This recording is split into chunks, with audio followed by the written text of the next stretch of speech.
یہ ہمارے اوپر جو ظالم لوگ مسلط ہوتے ہیں، یہ ہمارے گناہوں کی سزا ہے جو ہم کاٹ رہے ہیں. تو ہماری زندگی نہیں تبدیل ہوتی ہے. یہ زلزلے، یہ جھٹکے، یہ سیلاب، یہ قحط، یہ جو ہے وہ بے موسمی بارشیں اور یہ قتل و غارت، یہ بد امنی، کیا یہ اللہ کا عذاب نہیں ہے؟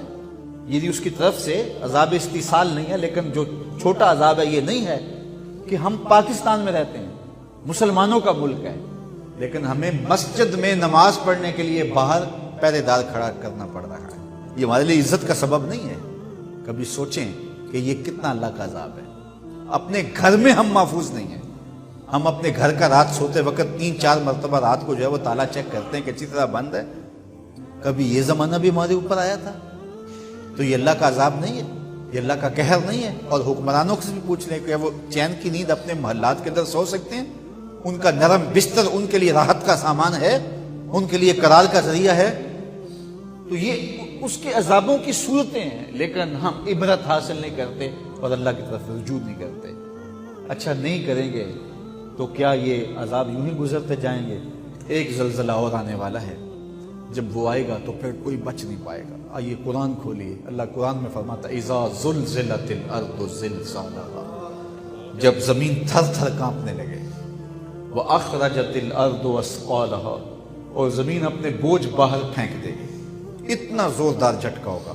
واخرجت الارض اثقالها، سکل جتنے بھی ہوں گے، خزینے ہیں، دفینے ہیں، دفن کیے گئے مردے ہیں، پہاڑ ہیں، درخت ہیں، سارے اکھڑ کے باہر آ جائیں گے. اتنے زوردار جھٹکا ہوگا. اللہ اکبر.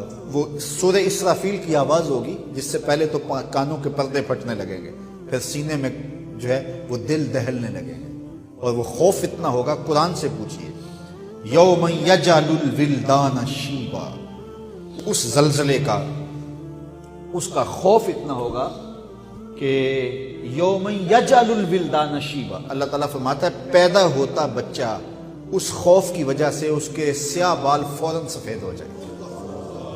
اتنا خوف تاریخ. یہ کوئی کہانی نہیں، قصہ نہیں ہے، یہ حقیقت واقعیہ ہے جو قرآن نے بیان کی. اب اندازہ کریں وہ کتنا خوف ہوگا.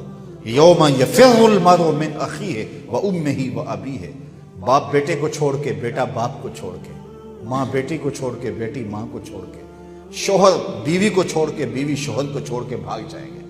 کوئی کسی کا پرسان حال نہیں ہوگا. گابن اونٹنی اپنے بچے فوراً جن دیں گے، ان کے حمل ضائع ہو جائیں گے. اتنا خوف ہوگا قیامت کا.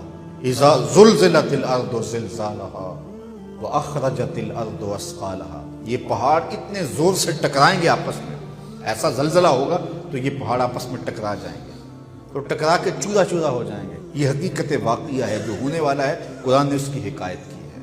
واخرجت الارض اثقالها وقال الانسان ما لها، انسان کی آنکھیں پھٹی کی پھٹی رہ جائیں گی اور کہے گا ہائے اسے کیا ہو گیا. یومئذ تحدث اخبارها، پھر زمین بولنے لگے گی. زمین اس دن خبریں اگلے گی، بتائے گی کہ میرے اوپر کس کس نے کیا کیا جرم کیا. کتنا سخت دن ہوگا جب زمین بھی بول کے گواہی. زمین کیسے بولے گی؟ زمین تو بولتی نہیں ہے، بولتی تو زبانیں ہیں. اللہ فرماتا ہے بِأَنَّ رَبَّكَ أَوْحَىٰ لَهَا، تیرا رب زمین کو وحی کرے گا کہ زمین بول.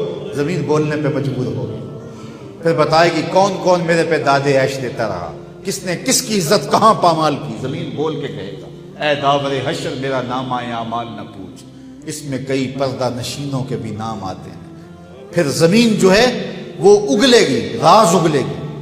اللہ اکبر. یومئذ یصدر الناس اشتاتا لیروا اعمالهم، پھر لوگ مختلف گروہوں میں بٹ جائیں گے. مختلف گروہ کیسے ہیں؟ ایک تو قول یہ ہے کہ کافر الگ اور مسلمان الگ، لیکن دوسرا قول یہ ہے مختلف عملوں کے حامل لوگ الگ الگ ہوں گے. چور الگ ہوں گے، ڈاکو الگ ہوں گے، زانی الگ ہوں گے، شرابی الگ ہوں گے، تہجد گزار الگ ہوں گے، شب زندہ دار الگ ہوں گے، عالم الگ ہوں گے، صوفی الگ ہوں گے، درویش الگ ہوں گے، ٹیکس چور الگ ہوں گے، ملکی خزانے لوٹنے والے الگ ہوں گے، عزتوں کو پامال کرنے والے الگ ہوں گے. مختلف گروپوں میں لوگ ہوں گے، اور ان کو ایسی ایسی کوئی نشانی دی جائے گی کہ دور سے پتہ چلے گا کہ یہ فلاں جرم کا مرتکب ہے. بلکہ میں نے کہیں پڑھا تھا کہ جو بدکار ہوں گے ان کی پیشانیوں پر شرمگاہیں چھاپ دی جائیں گی. دور سے پہچانے جائیں گے کہ یہ بدکار ہیں، یہ برے ہیں۔ وہ کتنا سخت دن ہوگا، یومئذ یصدر الناس اشتاتا لیروا اعمالہم، تاکہ وہ اپنے اعمال کو دیکھیں۔ وہ کتنا سخت، وہ جھٹکانے والا ہے، وہ جو ہے وہ ایسا نہیں ہے کہ بس ایک حکایت ہے اور بیان کر دی، نہیں، امر واقعہ ہے جو ہونے والا ہے۔ قرآن نے سچی خبریں دی ہیں، انہ لقول فصل وما هو بالہزل، فرمایا یہ قول فیصل ہے، یہ طے شدہ بات ہے، یہ کوئی ہنسی مذاق نہیں ہے کہ یوں ہی کر دیا جائے۔ تو یہ جھٹکے ہمیں اس جھٹکے کی یاد دلاتے ہیں، یہ زلزلے ہمیں اس قیامت کے زلزلے کا جو ہے وہ یاد دلاتے ہیں، جس کے بارے میں قرآن میں بھی کہا کہ زلزلہ ساعت جو ہے، قیامت کا جو زلزلہ ہے، شیء عجیب، وہ بہت بڑی بات ہے، بڑی عجیب کہانی ہے وہ، اس میں کیا حال ہوگا اور کیا کیفیت ہوگی۔ تو یہ زلزلے، یہ جھٹکے ہمارے لیے عبرت کا سامان ہیں اور ہمارے لیے سنبھلنے کے مواقع ہیں۔ ہمیں اللہ سے سچی توبہ کرنی چاہیے۔ مصطفیٰ کا دین اب تخت پر آ جائے گا، تخت پر آ جائے گا، لبیک کی صدا لے کر، لبیک کی صدا لے کر، ہر مسلم جو آیا